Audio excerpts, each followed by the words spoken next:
If you feel not respected by others, it's usually your fault. But good news is, you can actually fix it. In this video, I will give you 5 reasons why people don't respect you at the moment and how you can fix it. These lessons are important in your private, but also in your professional life. The first reason is that you talk too much. So talking is actually a good thing, especially if you want to establish a connection. But when it's too excessive or no one really asked for your opinion, then it's more like a barrier than a connector. And I'm sure that you also know people who use a lot of big words or shout their philosophical opinions on top of their lungs just to sound smart. What those people don't realize is that others who have control over their own life can directly see through that mask. I can only advise you to not come over as desperate as others. This brings us to the question how you should really talk in order to gain your respect back. I've made the experience that the less I talked, the more people listened when I actually opened my mouth. Because nowadays it's like, okay, Arkan's talking, so it got to be something important because usually he's silent. So by talking, I'm breaking a pattern in their head.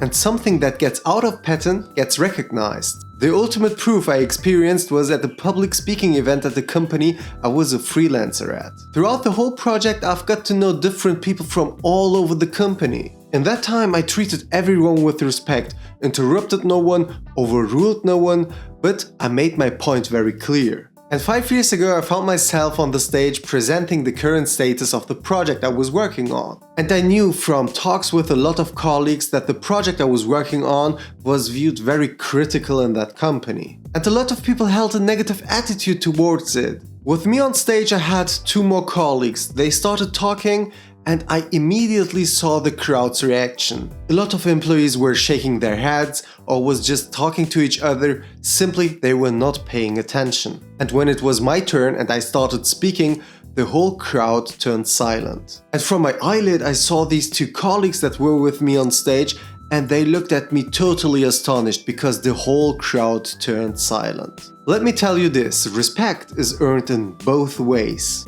Because as I said, throughout the whole time when I was working on the project, I treated everyone with respect, interrupted no one, overruled no one. I was just sharing my opinion, made my point very clear, but also had an ear for a lot of troubles the employees faced. If you act like you know everything better and to jump into every opportunity to overrule someone else's opinion, then you've lost the battle. Now I challenge you, the next time you find yourself in a conversation, try to look at your own behavior like an outstanding person would do. Do you get lost in the conversation? Do you remember what happened? Do you have an eye for the details? Because having an eye for the details is so important, especially if you want to read the room. And that's the second reason why no one respects you, it's you can't read the room. Humans' behavior is complex by nature and there is a big gap actually between how you perceive yourself against how others view you. Some people might think that they can actually convince others by talking a lot. But let me tell you this, that's rarely the case. I've dealt with a lot of anxiety issues in my 20s. I had fear to speak in front of a crowd when I was back in college. Because in my mind, everyone judged me because I looked weird in front of an audience. But to my own surprise, after every presentation I had to do, everyone came up to me and said, "Hey, you are doing great presentations, what's your secret?" But no one ever knew that in the lead up to that presentation, I was almost dying from my nervousness. And still to this day, I struggle with my own nervousness a lot. So whether it's nervousness or overconfidence, it actually blocks you from thinking rationally and recognizing the small details. For example, think of it like you're a salesperson and you talk to a client. If you have to convince your client that your product is the right fit for him, then you are on the wrong path. Because one of the most effective sales techniques is to ask guided questions. With those questions, the customer explains to himself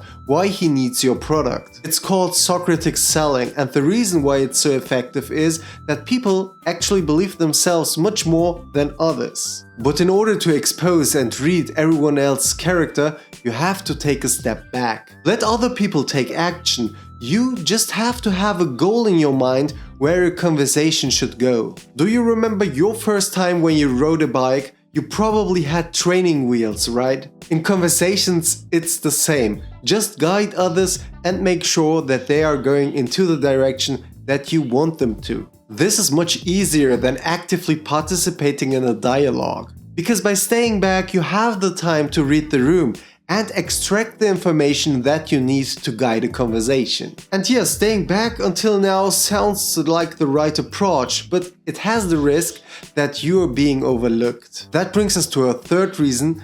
Others look at you as someone too nice. I never thought that being too nice could be an issue until I had an internship at Mercedes-Benz. Back in the day, I never thought that being too nice was actually a thing until I did my internship at Mercedes-Benz. When I was talking to an elderly colleague, I thought, okay, I viewed the topic, I viewed the world totally wrong. So the situation was that the current team leader was leaving the company, and I asked to my elderly colleague who he could view as a potential new boss. I just dropped someone's name I viewed as very skilled, but then the elderly colleague turned towards me and said, "No, I could never respect him. He's too nice." Back then I couldn't really understand it, and I was thinking to myself, what an idiot, who doesn't want to have a nice boss? But as I progressed throughout my career, I saw exactly what he meant. Nice people can't be respected because they crack under pressure. So let's say you're talking to your boss and he's a people pleaser. They care too much about what other people think, and in that moment, when they crack, they lose respect. Let's do an example here. You work in a company, you ask your boss that you want to have something, and you get it, right?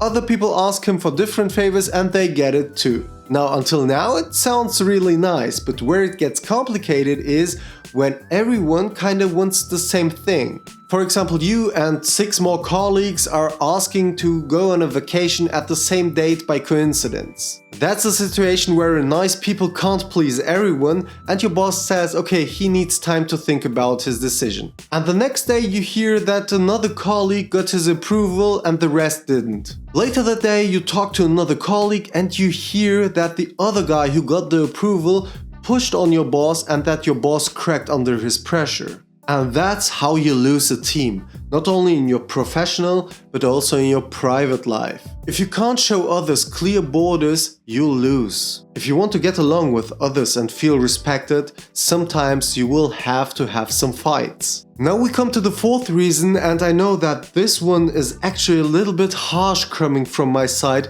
but it's the truth. You don't get respected because simply there is nothing to respect about you. So if you are like every other ordinary person and nothing is really special about you, then it's a no-brainer that others don't respect you, they don't care about your opinion. Think of it for yourself, you're in a relationship and you have your ups and downs. Now suddenly someone comes from the side who knows you and wants to give you some relationship advice. So what do you do in this situation? Automatically, you look at the other person's history, right? Who is this person talking to us? What's their life experience? What did they go through? And at least, do they have any success stories? If the person who is giving you some relationship advice is changing partners like underwear, then you can't really take it too serious, right? And a healthy-minded person knows to ignore those kind of advices. And the same concept is applicable to our professional life as well. Me as a business owner and program manager, I had several mentors throughout my lifetime. But those mentors were not just random people. They had serious knowledge about the field they were talking about. So they have their CV, they have references, and that's why their opinion matters. What I want to underline here is, it doesn't really matter if you apply all of the tips I gave throughout this video, if you don't have any success stories, if you don't have a CV built up yet. What I want to underline with this point is, it doesn't really matter if you apply all of the tips I gave throughout this video up until this point. You have to have a CV, or you have to have some success stories or some life experience that people can respect about you. So you need to have a serious background that people can take you serious, right? And that brings us to our fifth reason why no one is respecting you, and that's because you make fun of yourself. Maybe you also know some people who constantly make fun of themselves. They do that to be accepted amongst certain people. The issue is that if you don't respect yourself, why are you expecting others to respect your boundaries? You can have the best CV, the best leadership techniques, and the best experience, but if you don't respect yourself, then you will never be respected by others. Because at the end of the day, although you accumulated so much knowledge, the way you act doesn't match the way you move.